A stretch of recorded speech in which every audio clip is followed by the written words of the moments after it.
Hello, traders. FX Pip Collector here. Today is Wednesday, March 20th, and I'm going to be analyzing gold versus the dollar, starting on the monthly, working my way down to the 1 hour time frame for the full top-down analysis.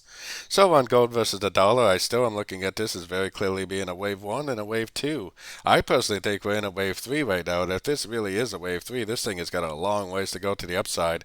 I personally think on the monthly, it's going to end up going all the way up to the $2,500 area, which has the potential to take about a year to play out, so definitely don't expect it to go up all at once.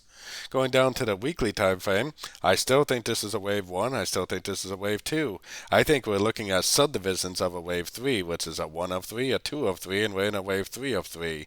If this really is a wave 3 of 3, this thing is going to continue to make higher highs, higher lows, higher highs, higher lows, which is good news for us because when it does make these pullbacks, that gives us an opportunity to go long again for the continuation of the uptrend, which I think is a wave 3 of wave 3. Going down to the 4 hour time frame, I still think it needs to go up more, but I think there is a pretty good chance it's probably going to go down a little bit before it does go up. I'm not really interested in going short. I'm definitely more interested in trying to get long. I mean, this thing could have already possibly found a bottom, and it might not even take out that low. It could just actually just keep on trending up, especially if it really is a wave 3 of 3.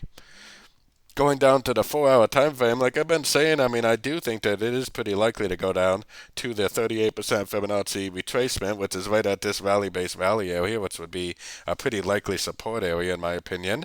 But I'm personally not really interested in shorts. I know how these things go, especially when you're in a wave 3 on the higher time frames. This could look like it's going to go down. You may think it's going to do this, but in reality, what happens is it just keeps on trending up.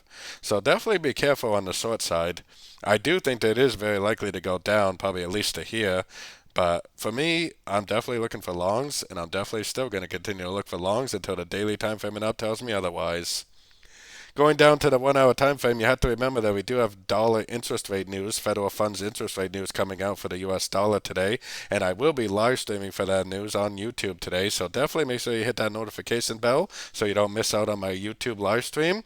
It's going to be a really interesting news event, I think. I'm not really expecting that they're going to change interest rates, but you never really know. I think that what's actually going to happen is maybe this is actually going to spike reversal because that does happen quite a bit. You know, it's probably going to go up, maybe even break structure to the upside, but then it's going to be a spike reversal. I still think it's probably going to end up looking like an ABC correction. And then it's going to end up pushing down probably at least to the 38% before it actually does continue the uptrend. But like I said, for me at least, I would be very, very cautious about sorting this. I am definitely primarily trying to wait for longs, even these little longs right here, the trades that I've been looking for. And I will continue to look for longs until the daily time frame and up tell me otherwise. So don't forget to join my free Discord channel linked in the card up here above, and definitely don't forget to check out my new website linked down here in the corner. As always, thanks and happy trading.